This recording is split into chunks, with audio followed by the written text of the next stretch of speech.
If you are trying to build a house in America right now, stop, put down the hammer, call your contractor, and ask them one question. Where is the wood coming from? Because as of this morning, the answer just changed, and that change is going to cost you thousands of dollars. For years, Washington has operated on a simple assumption. Canada has the trees. America has the buyers. And Canada will always sell, no matter how much we insult them, no matter how many tariffs we slap on them, no matter how chaotic the White House gets. That assumption just died. Donald Trump tried to corner Canada. He thought he could use the threat of a massive trade war to force Ottawa to bend the knee. He thought Mark Carney would fold like a cheap lawn chair. He was wrong. Carney didn't fold. He didn't even blink. Instead, he reached for a lever that Washington completely forgot about. You are watching a historic pivot. You are watching the moment the United States realized that being a superpower doesn't mean you can conjure natural resources out of thin air. Look at the markets this morning. Lumber futures aren't just up, they are vertical. Construction sites from Arizona to Maine are going quiet. Why? Because the supply chain has been severed. This isn't just a trade dispute anymore. This is a siege. And for the first time in modern history, the United States is the one inside the castle walls, running out of supplies. In the next 30 minutes, I'm going to walk you through exactly what happened in the last 24 hours. I'm going to show you the specific policy Mark Carney triggered that caught Donald Trump completely off guard. We're going to look at the numbers they don't want you to see. And most importantly, we're going to talk about what this means for your wallet, your home value, and the future of the North American alliance. Trump wanted a fight. Carney gave him a math problem. And right now, the President of the United States cannot solve it. So let's cut through the noise. What actually happened today? At 8 a.m. Eastern, the Canadian government made a quiet announcement. There was no press conference with flags and yelling. There was no angry tweet in all caps. It was just a document released by the Ministry of Natural Resources, signed off by Prime Minister Carney. The document outlined a new framework called the Strategic Resource Preservation Act. Sounds boring, right? That's the point. It's designed to look boring, so the average person ignores it. But the White House lawyers who read it, they nearly had a heart attack. Here is the simple version of what that document says. Canada is implementing an immediate environmental sustainability cap on soft lumber exports to nations that do not meet specific carbon trade alignment standards. Guess which nation doesn't meet those standards under the current Trump administration? The United States. Effectively, Canada just throttled the flow of wood across the border. They didn't ban it. That would be an act of war. They just slowed it down. They added a new layer of inspection, a new surcharge for environmental compliance, and a strict quota system. The result was instant. Within 2 hours, the spot price for framing lumber on the Chicago Mercantile Exchange jumped by 15%. That is a catastrophic rise for a single morning.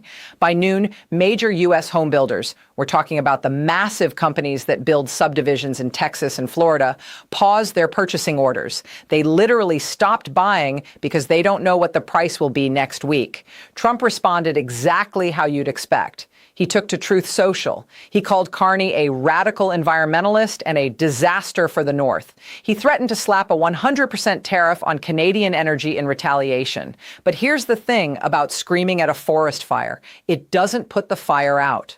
While Trump was typing, Carney was working. While the White House press secretary was scrambling to find a spin, Canadian trade delegates were already on phones with buyers in the European Union and Japan, securing new contracts for that same lumber. This is the shock.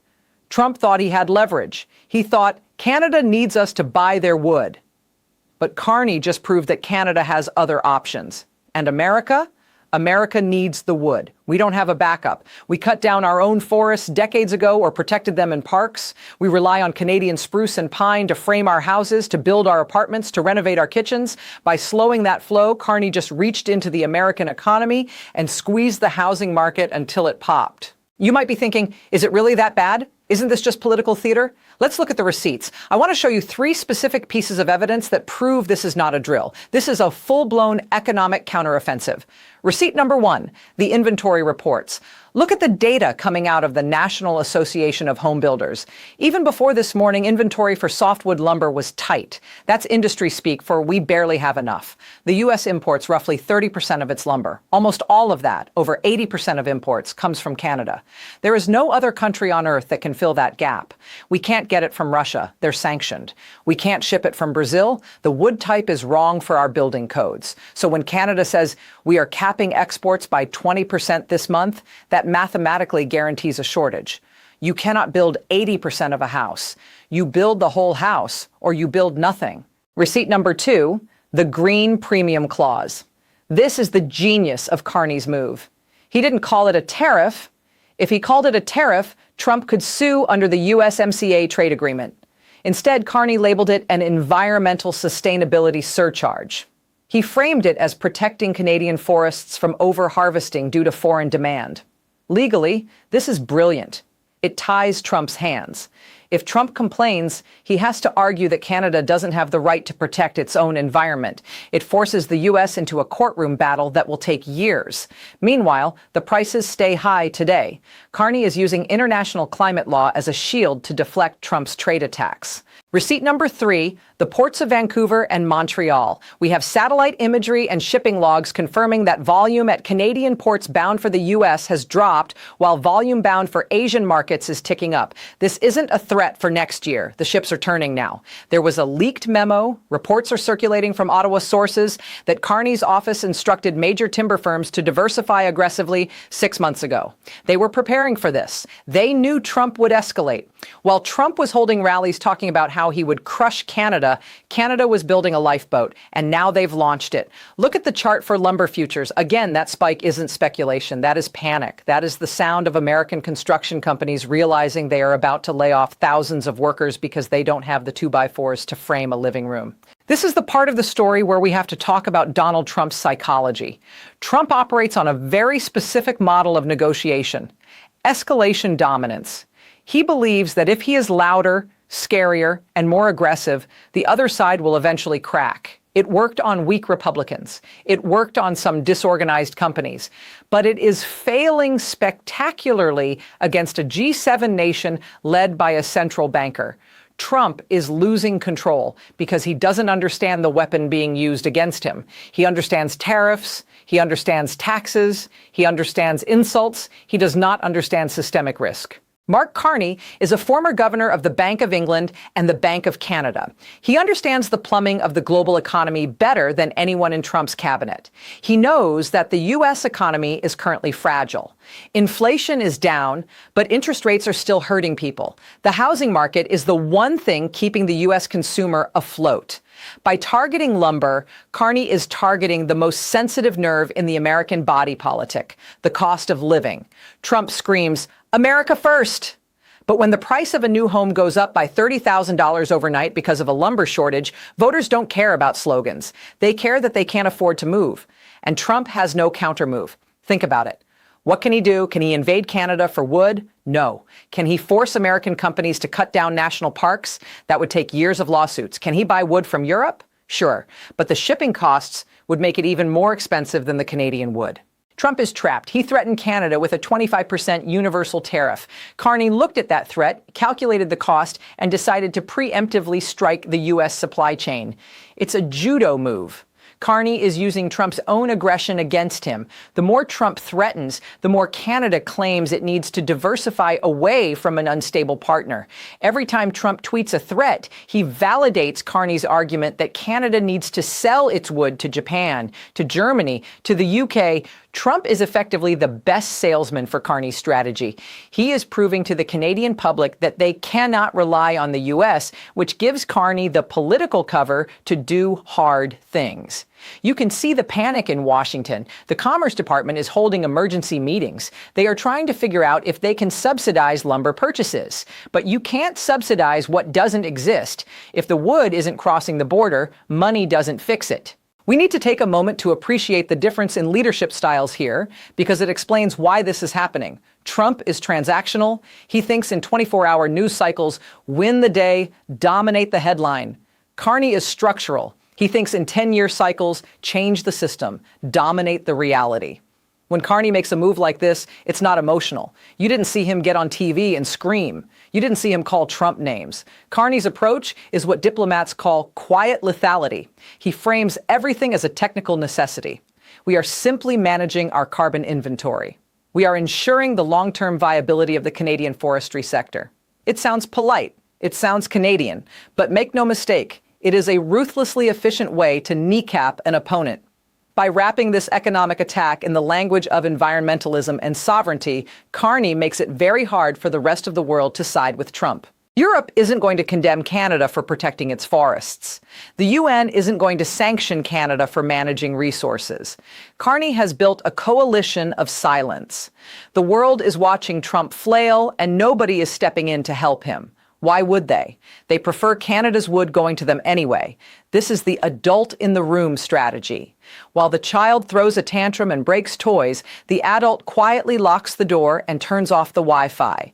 Carney is turning off the Wi-Fi on the American construction industry, and he's waiting for Trump to realize that screaming doesn't turn it back on. This restores Canadian sovereignty in a way we haven't seen in decades. For 50 years, Canada has been the polite junior partner. The unspoken rule was that Canada does what the U.S. wants because the U.S. market is too big to lose. Carney is flipping the script. He's saying, actually, your market is too risky to keep. We're moving on. That is a terrifying thought for Washington. If Canada, America's closest neighbor, ally, and trading partner, decides that the U.S. is uninvestable, what does that tell the rest of the world? So let's zoom out. Why should you care if you aren't building a house right now? Because lumber is a bellwether. If Canada can do this with wood, they can do it with oil, they can do it with critical minerals, they can do it with electricity. Did you know that huge chunks of the American Northeast run on hydropower from Quebec? Did you know that heavy crude from Alberta powers the refineries in Texas? This lumber spike is a warning shot. It's Carney saying, this is what happens when you push us on a non-critical item. Imagine what happens if we turn off the tap on the critical ones. The implication for you is inflation. If the supply chain between the U.S. and Canada breaks down, prices in America go up. Not just for wood, for everything. Food, energy, cars, aluminum. The North American economy is a single integrated machine. Trump is trying to take a sledgehammer to one part of the engine, thinking the rest will keep running. Carney is showing him that if you break the gears, the car stops. For the regular American family, this means the dream of affordable housing just got pushed further away. For the regular Canadian family, this is a moment of pride mixed with anxiety. Finally, a leader is standing up, but there is a cost. If the U.S. economy crashes, Canada hurts too. Carney knows this. That's why this is a calculated risk. He's betting that the pain will force the U.S. business community, the donors, the CEOs, the lobbyists, to march into the Oval Office and tell Trump to stop. He is bypassing the president and squeezing the president's donors. It's a dangerous game. But right now, Carney is the one holding the cards. There is a moment from yesterday that I can't stop thinking about. It wasn't in the press release. It was a photo captured by a local journalist in British Columbia. It shows a massive logging truck, fully loaded with premium cedar. It stopped at a fork in the road just outside of Vancouver. To the left is the highway leading to the U.S. border crossing at Blaine, Washington. To the right is the road to the shipping terminal. In the photo, the truck is turning right. That image says more than 1,000 speeches. For 50 years, that truck turned left. It went south. It built American decks and American fences. Yesterday, it turned right. That wood is going to Tokyo or Shanghai or Liverpool. It's gone, and it's not coming back. That is the reality of the new world Mark Carney is building. A world where Canada maps its own route, even if it leaves America staring at an empty road. So where do we go from here? We are in uncharted waters. Scenario A is the business revolt. The U.S. National Association of Home Builders, the Chamber of Commerce, and the construction unions put massive pressure on Trump. They tell him to drop the tariff threats and cut a deal with Carney. Trump grumbles, claims victory for some minor concession, and things go back to normal. This is the best case scenario. Scenario B is escalation. Trump takes the bait. He gets angry. He declares a national emergency. He tries to seize assets or block Canadian trucks. If he does that, the border shuts down. Then we aren't talking about lumber prices. We are talking about food shortages and factory closures. Scenario C is the Carney pivot. Canada permanently realigns its supply chain. They sign long-term binding contracts with Asian and European buyers. Even if Trump leaves office, the wood is committed elsewhere. America loses its preferred status forever. Right now, scenario C is looking more and more likely. This is the part where leaders usually calm it down. The diplomats usually meet in a quiet room and fix it. But Trump doesn't do quiet rooms, and Carney isn't asking for permission anymore. We are watching a divorce in real time. And like any divorce, the lawyers are the only ones winning, and the kids, in this case, the citizens, are the ones paying the price. This lumber shock is just the first domino. Mark Carney has drawn a line in the sand. He has proven that Canada has teeth. He has proven that America First has a price tag, and that price tag is being paid by anyone trying to build a future in the United States. The question you have to ask yourself is Trump's pride worth the cost of your home? Because right now, the president is fighting a war against math, against geography, and against a neighbor who has finally decided to fight back. Carney isn't protecting Canada.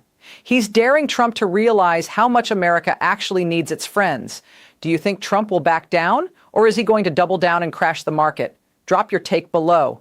I read every comment, and make sure you subscribe because the next shoe to drop involves the oil pipelines, and you do not want to miss that update. Thanks for watching. Stay vigilant. 39.3s.